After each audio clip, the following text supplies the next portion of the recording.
벤치에 울고 있었던 어린 여학생을 발견한 겁니다. 2바퀴, 3바퀴를 돌다가 이제 고민해서 간 거예요. 그래서 학생 왜 여기 울고 있어? 학생이 이제 울기 시작했던 거예요. 괜찮아, 울지 마 라고 토닥토닥 해줬는데 이 어깨를 토닥해주면서 당사자 간의 신체적 접촉이 발생했다. 사실 여기에서 문제가 발생해버린 겁니다. 그거는 성범죄가 될 수 있습니다 라고 본 겁니다. 여러분은 어떻게 생각하신가요?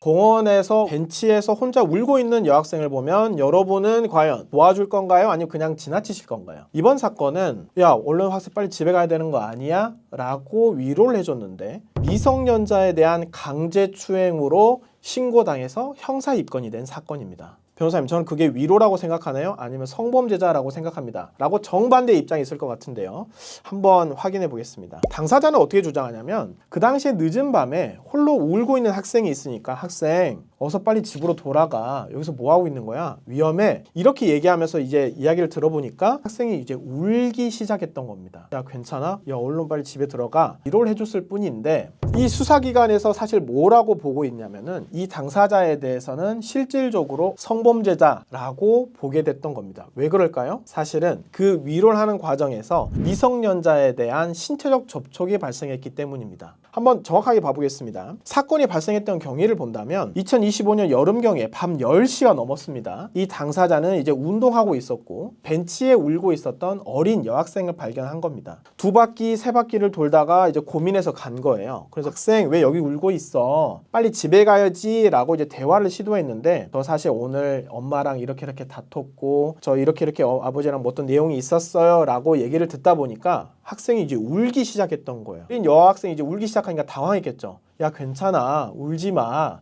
라고 토닥토닥 해줬는데 이 어깨를 토닥해주면서 당사자 간의 신체적 접촉이 발생했다. 사실 여기에서 문제가 발생해버린 겁니다. 수사기관은 절대 밤에 그런 장소에서 어린 여학생과 결코 신체적 접촉이 발생해서는 안 된다. 그거는 성범죄가 될 수 있습니다 라고 본 겁니다. 여러분은 어떻게 생각하신가요? 당사자 처음에 저희한테 찾아왔을 때는 변호사님 저 사실 너무 억울합니다. 전 절대 그럴 의도가 없었어요 라고 시작이 되었습니다. 누가 봐도 이분을 보면은 좋은 의도에서 이 어린 학생에게 다가갔던 거는 사실 맞았던 것으로 보입니다. 그런데 이 당사자 간의 신체적 접촉이 발생했다라는 사실은 이거는 본인도 이미 처음부터 인정을 하고 있었습니다. 이 신체적 접촉이 그 장소와 시간에서 발생한 거에 대해 저희 수없이 많은 판례와 검찰에서 발생한 결론을 검토를 했을 때 사실 실질적으로는 추가적으로 아동복지법 위반이 사건이 발생할 수 있었습니다. 왜냐하면 어린 미성년자에 대해서는 우리나라에서 매우 겹겹이 보호를 하고 있습니다. 그래서 단순히 미성년자에 대한 성범죄다 뿐만이 아니라 아동복지법 위반으로 아동에 대한 미성년자 추행이 더 문제가 될 수 있었던 사안입니다. 그런데 사실 당사자는 이미 공무원이 되기 위해서 준비를 하고 있었던 사건이거든요. 성범죄자로 사실 처벌받아버리면 벌금 100만 원이 넘어갔을 때 영원히 공무원이 될 수 없는 사태가 되어버리는 겁니다. 사실 피해자가 어떻게 신고됐냐면 집으로 돌아갔잖아요. 어디 갔다 이 시간에 이제 왔어 라고 하니까 사실 여 앞에 어디 공원에 앉아 있었는데 어느 아저씨가 나 이렇게 해서 집에 돌아가라고 했어. 엄마 아빠 입장에서는 뭐야 그 아저씨 누군데, 뭐야 신체적인 접촉이 있었는데 야 당장 경찰에 신고해, 이렇게 된 겁니다. 내가 아무리 좋은 의도로 도와주려고 해도 이거는 수많은 법원의 판례와 강제추행이나 성범죄나 아동복지법 위반을 보았을 때 이거를 막기가 어렵다. 이거는 저희가 해동내에서 전략을 선회한 것으로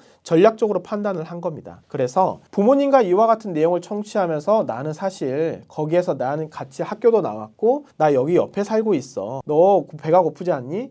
빨리 집에 들어가야지 라고 하면서 일상적으로 대화했던 모든 내용을 검찰과 법원에 적극적으로 설명하고 피해자 측에도 대응을 하기 시작한 겁니다. 이와 같은 여러 내용을 통해서 결국에는 문제적인 신체적 접촉이 발생을 했지만 이와 같은 신체적 접촉이 있었다는 것은 절대 당사자에 대해서 추행의 목적이 있지 않았다라고 하는 것이 설득이 되고 피해자분께도 이게 내용이 전달이 됐던 것입니다. 특히 당사자는 나는 오랜 기간 동안 공무원이 되고자 하는 꿈이 있었고 군대에 대해서 전역한 이후에 성실하게 PC방과 편의점 등 아르바이트하면서 독립적으로 생활하면서 공무원이 공무원이 되기 위해서 준비하고 있었던 청년입니다. 특히 헌혈도 하고 열심히 학창 시절부터 봉사 활동을 해왔던 사람인데 내가 이렇게 어린 여학생에게 제가 강제추행을 했겠습니까? 라고 그 수사기는 설득이 되었고 결국 그와 같은 내용이 인정이 됐기 때문에 피해자 부모님과 또 피해자 분께도 이와 같은 내용이 충분히 설득이 잘 이루어질 수 있었습니다. 그와 같은 내용으로 인해서 피해자 분께도 진심이 이어져서 결국에는 피해자와 원만하게 합의가 될 수 있었고 이와 같은 내용이 사건 초기부터 전략적으로 정확하게 판단에 따라 이루어질 수 있었기 때문에 최종적으로 수사기관에서 결국에 어떠한 처벌도 이루어지지 않고 불기소 처분으로 기소유예로 마무리될 수 있었던 사건입니다. 사실 여러분은 어떻게 생각하시나요?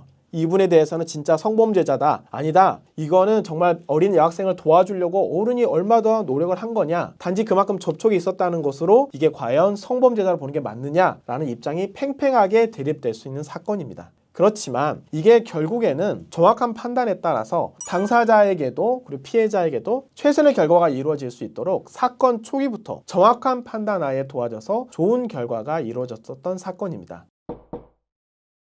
초기에 잘못된 판단에 따라서 수사가 상당 부분 진행이 돼버리면 피해자의 관계, 수사기관의 관계에 따라서 사실 상황을 바꾸기가 매우 어려워지게 됩니다. 따라서 사건 초기부터 전문적으로 어떤 상황인지 정확한 판단이 있었어야만이 이와 같은 사실 좋은 결과를 이루어낼 수 있는 점이 존재합니다. 여러분께서도 비슷한 상황이나 다른 억울한 상황이 있다라고 하시면 언제든지 저희에게 문의 주시면 신속하고 정확하게 도와드릴 수 있도록 하겠습니다. 감사합니다.